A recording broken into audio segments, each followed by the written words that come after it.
Hello everyone, and thank you for Emmanuel for organizing this conference. So I'm very happy to talk about pricing without martingale measure, because it's really going back to the basics and to the notion of no arbitrage, and so it's very good talk for Yuri. And I guess that using Jan Krebs' theorem and some exhaustion arguments is like une cure de jouvence or anti-wrinkle cream. So it's very nice for people from our time to work again on this old subject of 20 years old.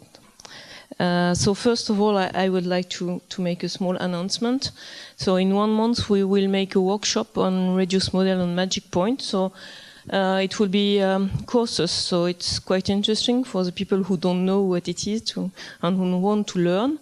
There will be lessons from Yvon Madet, Olga Mulga, and also Catherine Glau for the financial part. And really the idea is to make people from scientific computing and people from probability and statistics work together. So if you are interested in, it's now in 1 month, so the registration is free, but it's required. So I just put the link, and the people who are interested in can, of course, ask me for the link. So it will be organized with my colleague from Compiègne and Amiens and Reims. And if you don't know where is Compiègne, it's a good occasion to discover the town. So now I will move to the talk.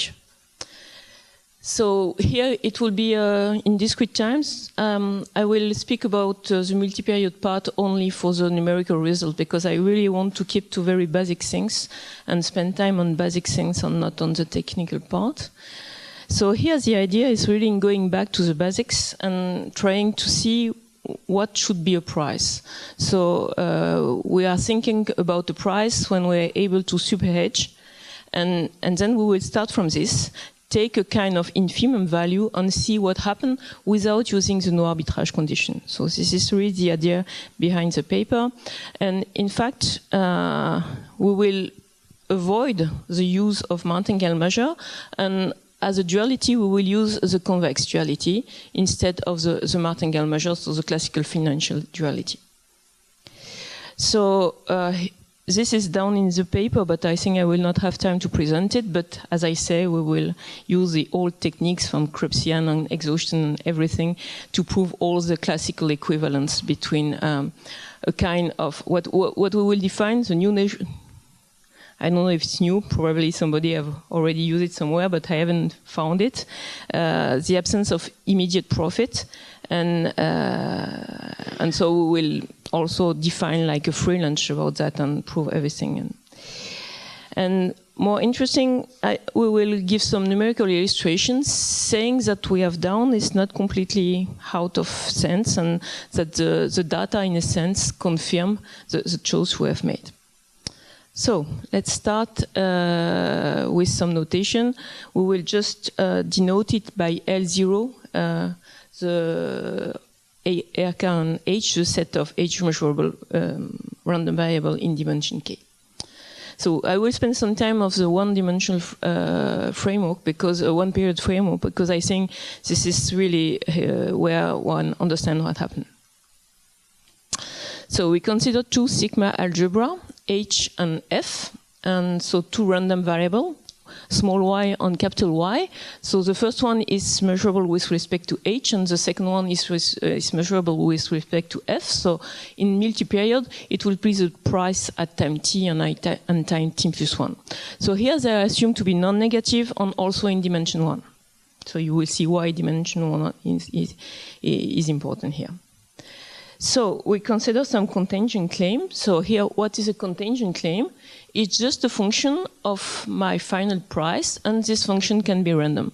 So the function is a function from omega times r to r. So what do we call a superhedging price? So I just insist here we call a price. It's something which is H measurable, so that I can find a strategy theta, which is also H measurable, so that starting from X in a self-financing way, I can super replicate G of I. So this is really very classical. This is notion of super replicating. So it's quite old now. It's going, as far as I know, from the paper of Ben Said, Len, Pages, and Chunkman, quite a long time ago. So what we will call a cost, a super hedging cost, so not a price, is taking the essential infimum of this set. So here we will use conditional essential infimum. I will just recall what it is in the next slide. But here we take the essential infimum. But as this set is not closed without a further assumption, we don't know whether this cost is a price or not. So probably it could exist some case where there is no theta, so that one can super replicate it. So I just recall what is a conditional essential infimum. So here, essential supremum, in fact. So it's really the same thing as the conditional supremum, but we ask for measurability also. If we consider a set of random variable which has F measurable, here the aim is to find a random variable which is H measurable, and so that it's over all my random variable gamma I. So here I is not haven't any assumption I. And if I find another random variable which is H measurable, so that it is above almost surely, then this random variable is greater than gamma. So it's exactly the definition of an essential supremum, but you have for measurability. So if you want to, I just give some reference. So it appears in the paper of Baron, Kardiaguet, and Jensen for only one random variable, and then there is very nice generalization from Emmanuel and Ilya in dimension D. Yeah, in dimension D. It was just you, okay. So, first mistake. So if you want to prove it directly in dimension 1, you just have to consider the support of all these random variable. You just have to I will show what is the support in one moment, and take the right hand, so the maximum value. This is a way you can prove the existence. So if I go back to my definition of superhedging price, to be a superhedging price, I should find a superhedging strategy. So I can put everything which is H measurable one side and everything which is F measurable the other side. And then I can just, by definition of the conditional essential supremum, say that the essential supremum should be lower than this value. And then I just put the theta the other side. And I find that my set is in fact equal to this essential supremum plus theta y plus the non-negative H measurable random variable. So it's just a very simple rewriting of the definition of super replication price using this notion of conditional supremum. So what will be the idea here? The idea is to rewrite this probabilistic object, which is in a sense quite complicated, as just a supremum, a classical supremum, but over a random set. And this is all the story. This is the thing who makes really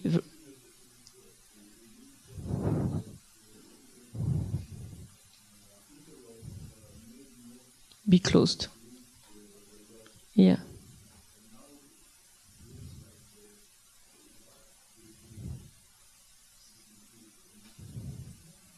No, I didn't take the infimum for the moment. I just described the set.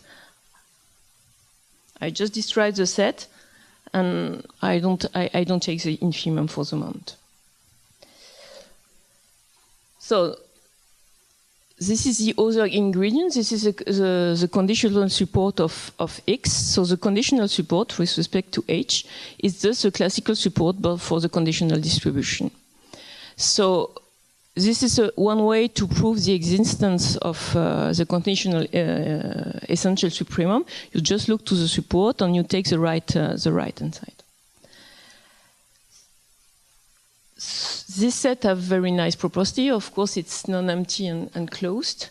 It is H measurable in this sense. So if I take the intersection between the omega, so that the intersection with an open set is non-empty is belong to H. And it's graph measurable in the sense that the graph of this set is jointly measurable. So this is really the result which make everything works. If I take a random variable with a domain equal to omega, so a domain of a random set is just, here this definition with just R. So if the domain is omega, if I take a jointly measurable function H, which is lower semi-continuous in X, so I will ask that H is jointly measurable and LSE, and that's it. Then I can rewrite this essential supremum. So if I take now the essential supremum of a function of X, is just the supremum of H of X taken on the random set, which is a support. So I move from something which is in a sense quite complicated to a classical supremum, but over a random set.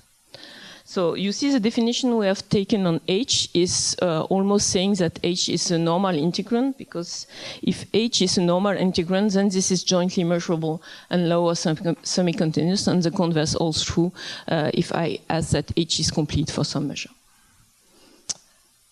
So now I just write the first result. So the first step is to take, of course, a random a contingent claim which will be described by a normal integrand. Then I rewrite the thing who define my set of price, just rewrite it using my result, using the supremum. And then I just realize that this set is given by the Fenchel-Legendre transform. So why? I just penalize minus G, so I just write that F is minus G that I penalize. I just put 0 if I am in the support, and I put plus infinity else.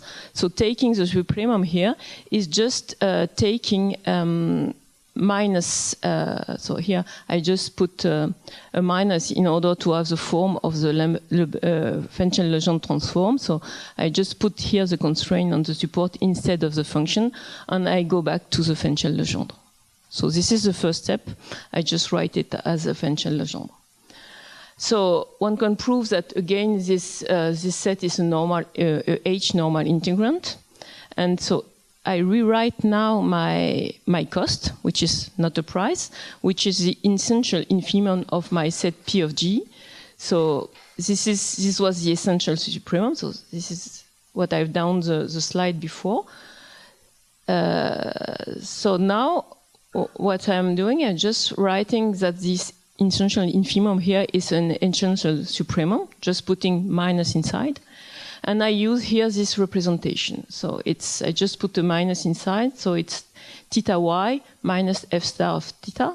And so I just recognize the B dual, so the B conjugated of f. So just immediate here, using again that the essential supremum is a classical supremum, and as I take it over all the possible theta strategy, I just obtain here a sup on R. So without making any assumption, just making the assumption that G is a normal integrand, I'm able to write the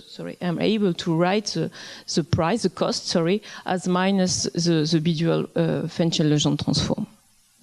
And then I will use B-duality, very classical result, which says that if the concave envelope is proper, then I can write it as the lower closure of this convex envelope.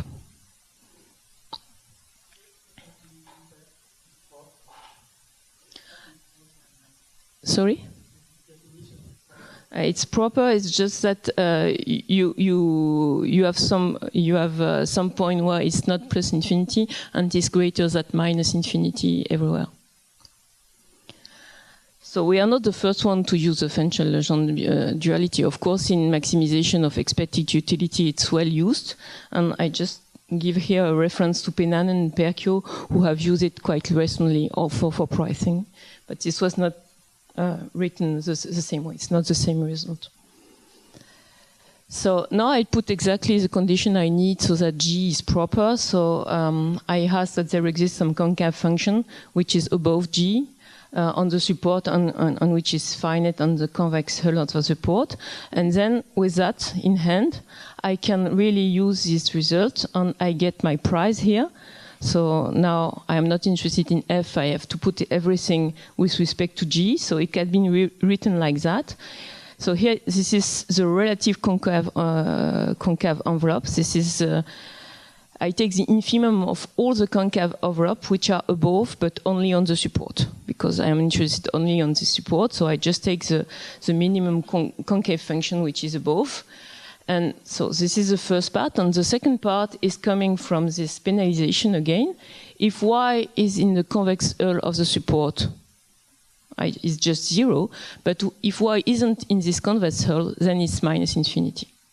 So without further assumption, I can characterize my super replication cost, but it can be minus infinity. So now the idea is to find a condition to avoid to have minus infinity, and this is what we call the absence of immediate profit. So we say that there is an immediate profit if the price of 0 is negative, and if it is strictly negative with strictly positivity. And so if the price of 0 is equal to 0, we say that there is no immediate profit. So from the formula we just saw, here we had the relative concave envelope of 0, which is of course 0. So the price of 0 is given by this quantity. So the price of 0 is negative if Y, it's minus infinity in fact, if Y is not in this convex hull. So it directs that the absence of immediate profit holds true if Y belongs to this convex support, the convex hull of the support. And this can be written quite simply as taking the essential infimum of Y and the essential supremum. So to see if there is absence of immediate profit, you just have to check whether your initial price process is between the two bounds. So it's simple to verify.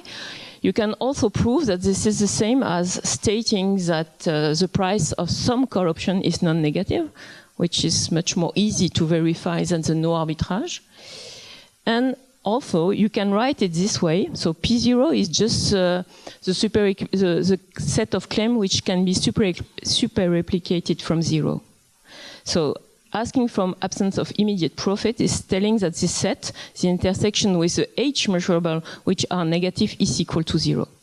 So now you see that the definition of no arbitrage is not the same. It's not far, but it's not the same. But before going to that, I just justify the notion of absence of immediate profit. So if I have an immediate profit, this means that I can find some x here in this intersection. So something which is negative and strictly negative with strictly positivity.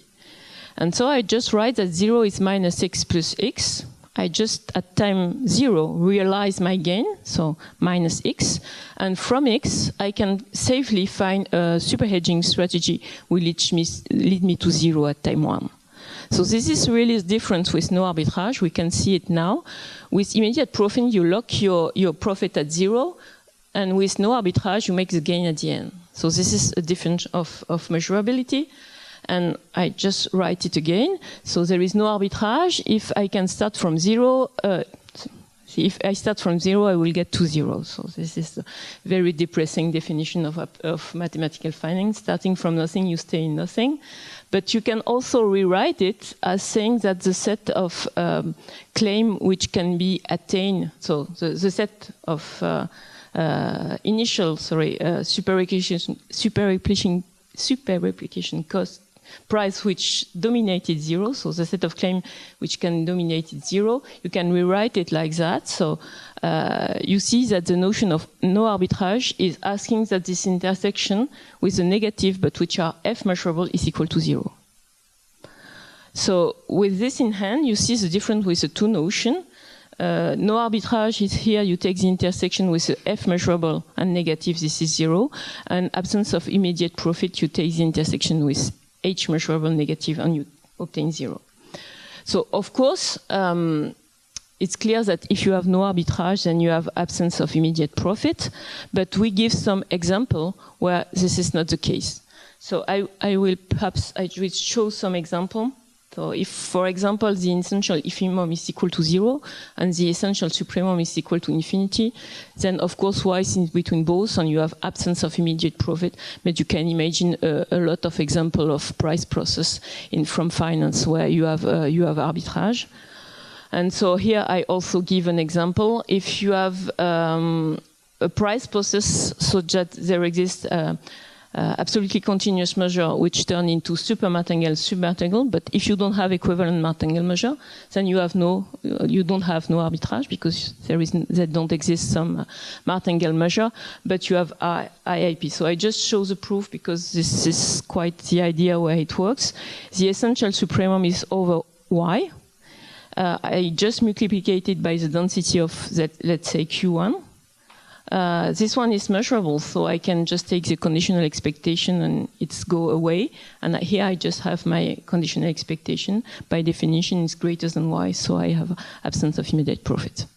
So I will skip the other example. The other example one was a real construction of a contradiction, but I think I will not have time for the part on numerical result. So now, if I assume that there is absence of immediate profit, that G is a H normal integral, and that this is proper, so I just give the assumption I need. So, for example, for a call option, it works, and for a lot of other options. And here, my price, the delta disappear, and I just have this relative concave envelope, which can be written as the infimum of all the linear functions which are above G in the support. So we see the concave envelope coming into the play. Of course, we are not the first one to say that the super application price is a concave envelope. I just give a reference to Beigenblock and Nuts. But here we have made that without assuming no arbitrage. And usually the proof is really rely on the dual characterization with the supremum over martingale measure. And here it's perfectly direct. So, of course, if we are in a case where G is concave on USC, then the price is just G of Y. And in the context of math finance, which is more for convex function, if I take here if I ask that the limit of G of X divided by X is M, then to take this relative concave envelope is just to look what happened at the end of the support. So it's just to have equality at the end of the support. So everything can be computed very easily. And I just show. And here the good news is that the super application cost, it's a price. You can find her hedging strategy starting from this. And this hedging strategy is computed very easily here. It's something which look a little bit familiar looking from the delta. Here we just take the convention that if both are equal, is 0 divided by 0, it's equal to 0. And if this one is infinity, it's just M. So with this, we can compute, if G is convex, we can compute the cost. So now we have a next part going to the dynamic setup. So here the thing is the dynamic programming does not work so well. Because why? Because a cost is not a price. So if a cost is not a price, doing the dynamic programming is not easy. And also what we obtain, so this concave envelope could be very nice to have not a nice dependent in ST, and then you cannot continue the dynamic programming. So what I will propose now is quite it's a setup where everything works fine. So I just present it because the numerical part is based on. So here what we ask is that the price, the conditional infimum of ft with respect to ft minus 1 is just a constant. It's not a constant, it depends from t minus 1, but it's non-random. So a non-random number multiplied by st minus 1, and the same for the essential supremum. So I didn't define the dynamic versions of the absence of immediate profit, but I think you can imagine what the definition is. But then to ask for absence of immediate profits is just to ask that this number are between 0 and 1, and this number are greater than 1. So now if I take a non-negative convex function with a limit of hx divided by x at plus infinity equal to plus infinity, I can rewrite the superhedging cost as just a very simple function which can be computed recursively. I start from h and then I compute it like that with this ratio. So it's very familiar. I'm sure that everybody recognizes this is just the binomial price. This is just the price in the binomial model, where you assume that the price at time t can take only two values, the minimum one and the maximum one. So we are back to a very, very simple computation of price. So again, this is not new. We had a paper a long time ago with Emmanuel Gobet and Emmanuel Temam. But again, this was done assuming no arbitrage condition on all the proof were relying on the martingale measure, the duality martingale measure representation of superhedging price. And we have also a note with Titano on the same subject with H convex. So we obtain something similar, but under this different condition. So the question is, does it make sense? Does it make sense to make this kind of assumption? So the one watch here, does it make sense, or is it completely stupid? So this is, I hope the answer will be yes. So here, so before that, we will make two kind of numerical experiment. The first one is more related to calibration. So to do that, we will try to go to the limit. So we are looking what happens when the time step go to 0. So we make the time step go to 0, and we choose for the coefficient, very simple coefficient. So 1 plus or minus sigma square root of the time step with a positive Lipschitz continuous function. So something which is quite important is that if I look to this ratio, so the increment of my price process, it's bounded by the volatility multiplied by the square root of the time step. So this is the thing we will try to test. So with this in hand, the lambda is very simple, and I can compute my binomial price with this function, and then I just extend by continuity the Hn, and this is a scheme which was proposed by Milstein, and it's proven that then this function Hn they converge uniformly to H, where H is a solution of a diffusion process. Here, this is a Black-Scholes diffusion with a non-constant volatility. And here we use the result of Emmanuel and Julien, who proved that it's all true even if we have a call option.